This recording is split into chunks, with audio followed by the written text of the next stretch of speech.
فكره الكشك ده خلاني اجي ابص فيه ايه. يعني انا كنت ماشي ما مشيتش ليه؟ عشان اجي ابص الناس دي بتعمل ايه. عشان انا اقبل في اي شركه لازم اعمل انترفيو قبليها.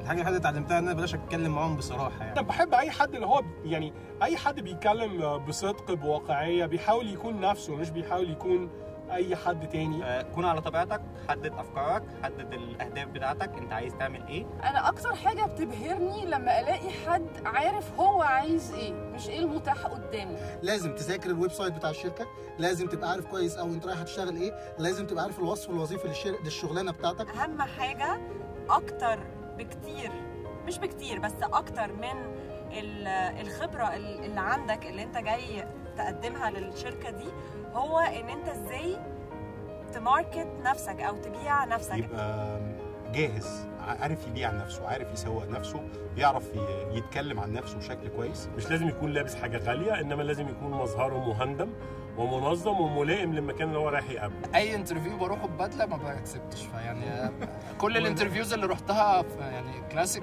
وسيمي فورمال كده الناس كانت مبسوطه مني. لو ان دل على شيء يدل ان انت ذوقك وحش في الفود.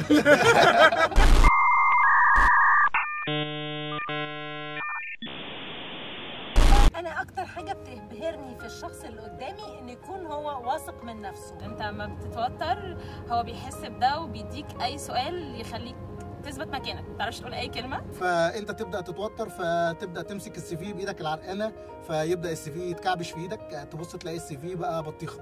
إيه اللي هيحصل؟ أنا في انترفيو I have to be myself وخلاص. يعني تخش بالموضوع ببساطة وتتعامل مع الانترفيو كما لو كأنه مقابلة مع أي حد صاحبك. حتى لو هو بيبيع بطاطا وواثق من البطاطا بتاعته بيقنعني بيها. انا كان نفسي ما اطلعش على الهوا غير بفلوس، بس قلت يلا اتنازل واجي على نفسي. تمام، اكتشفت ان انا ممثل عالمي. انا فاكره كويس قوي ان انا اول ما اتعينت في مايكروسوفت الجي ام بتاعنا كان بيحاول يقنعني ان الحد اللي كان قبليه كان جامد جدا، وان هو مش متاكد ان انا هبقى جامده زي الحد ده. لازم تكون عارف ان الفكره اللي بتاعتك ديت لو مشروع، انت لازم النهايه بتاعتك ان ده لازم يكون زي ما بيقولوا عليه اكل العيش. بس one day after maybe 7 سنين جه وقال لي انت جامده جدا. لا يعني لازم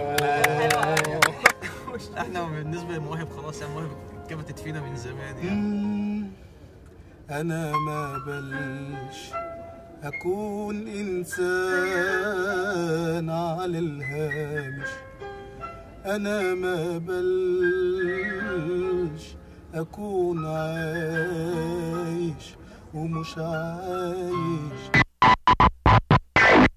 ماشي يلا. my hair.